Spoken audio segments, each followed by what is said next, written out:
Hello everyone, this is Matt Parry from MPTC Tennis. I'm coming to you today on a really wet Monday morning. We were supposed to be working at the Alfred Parry Tennis Academy. The rain's called us off. So no tennis, certainly for this morning.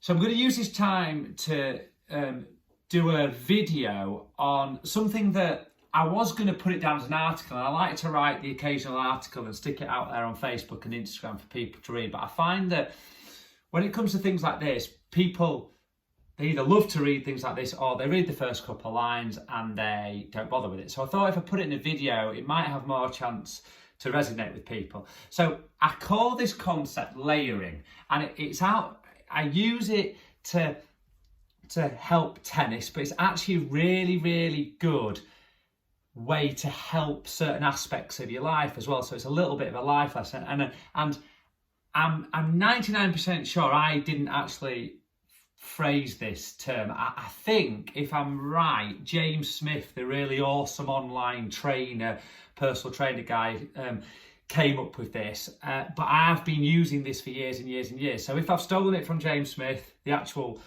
wording, well, fair play to him, mate, great effort by him. So layering. So if you imagine clothes, the way that you can layer your clothes is if you want your nicest garment on the outside, and then underneath that, the layers of things that you're not that bothered about but are there for practical purposes like keeping you warm. That's how you layer. So if I want to look good whilst walking into town but the rain's out, I'm not going to, I can wear my nicest jacket over the top and then put layers on to keep me warm. And this is the concept I use in my life and in my tennis coaching. And so the question is, how would I use layering in my life? And I'll give you a great example. The best example I have it is, if you know me, I love the gym. I love lifting weights. I will go 5-6 times a week into the gym to lift weights. It's a hobby of mine, a massive passion. I never have to motivate myself to go and lift. However, I hate stretching. My flexibility was poor, it was causing me injuries. And if I had to just sit down and do a stretching session, I would do it for about 10 minutes and I'd sack it off, and I would struggle to motivate myself to do it. And inevitably what I'd do is I'd try to stretch, I'd do it for a week or two most nights, then I'd sack it off, and then months would go by, then I'd realise I'd need to stretch again. So the way I did it is I layered the stretching into my weights routines. So for example, this morning, I got up at 5 a.m, I go into my garage gym, exactly what I did this morning. I trained shoulders and arms.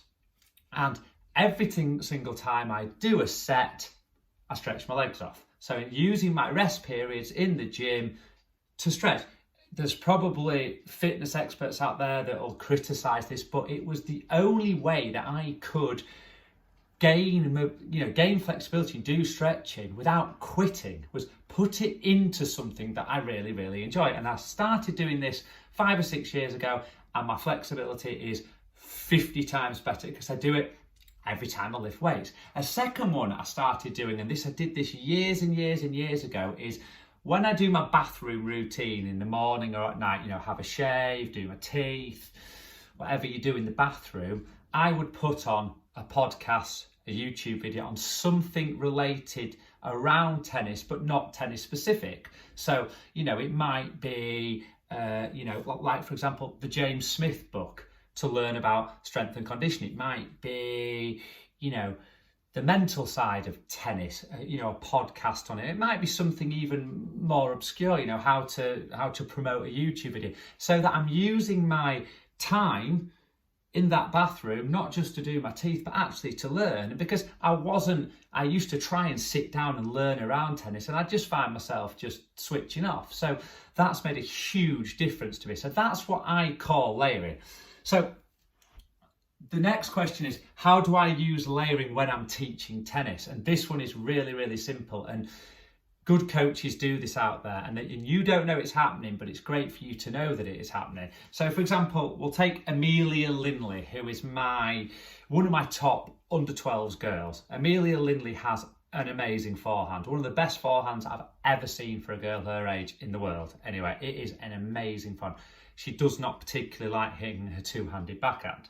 So if I just each and every lesson went, right, Emma, baskets of backhands, it would put her off. It actually put me off as a kid with my coach, that with my backhand volley, that was the weakest part of my game. And for months and months and months, every individual lesson was back of my, it got to the stage where I sort of didn't really want to go and have my lessons, because I just knew I was going to be doing the same thing over and over again to try to improve it. So what I do with Emma is, the drills we will set up will be things like this. We'll work specifically on her forehand, and it might be her mid-court forehand, but the drill might be this.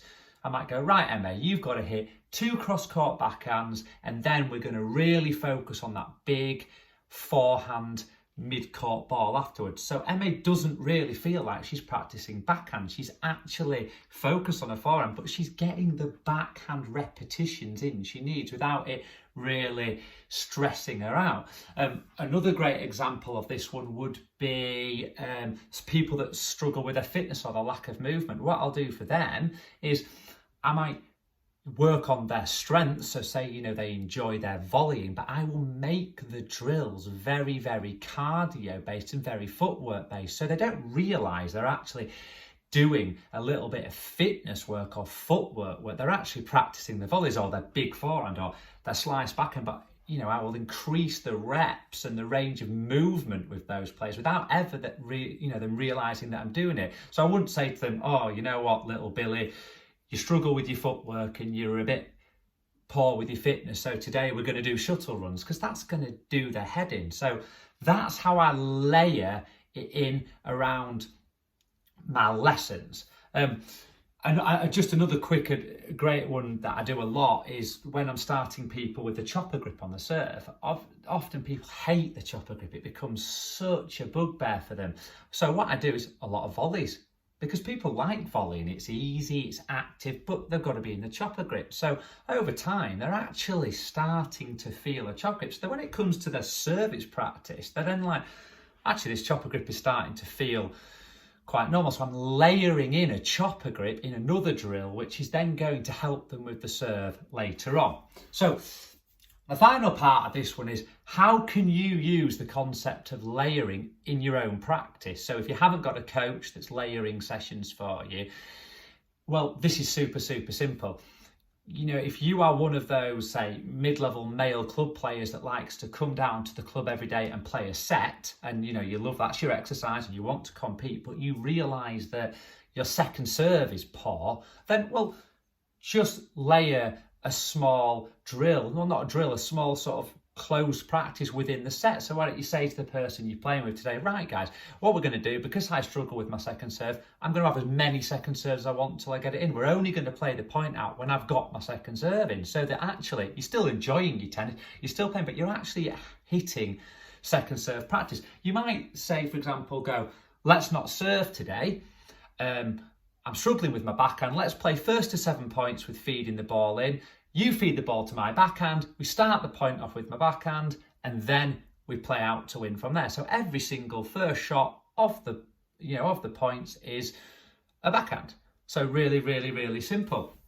Again, you might say, for example, you might be having a coaching session on your slice backhand. You want to go to practice it. So you go, do you know what? Today we're not going to play a set with serves.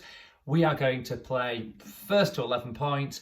We're going to feed the ball in, and we're going to start the feed off with a slice. If I miss the feed, it doesn't matter. I play the point again. And you can find all these really subtle ways of layering things into your game so that you're practicing it, so it doesn't necessarily feel like a practice session.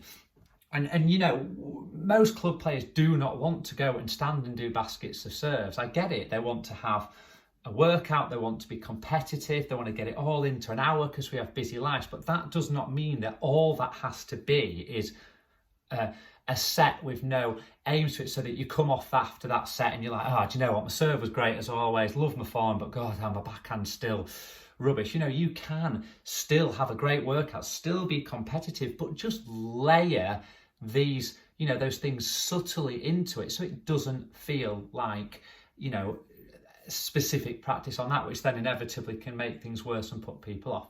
So that is the concept of layering that I use in tennis. And actually, guys, it is a fantastic way of doing things in your life. I've, like I said earlier, I've learned so much information around tennis from my YouTube videos and from listening to podcasts whilst brushing my teeth. And I've become 3 times more flexible over the last 5 years, just layering that into my weight sessions, because I always will do my weight sessions. I will never stretch if it has to be stretching specific. Hope that helps. Please subscribe. Speak to you soon.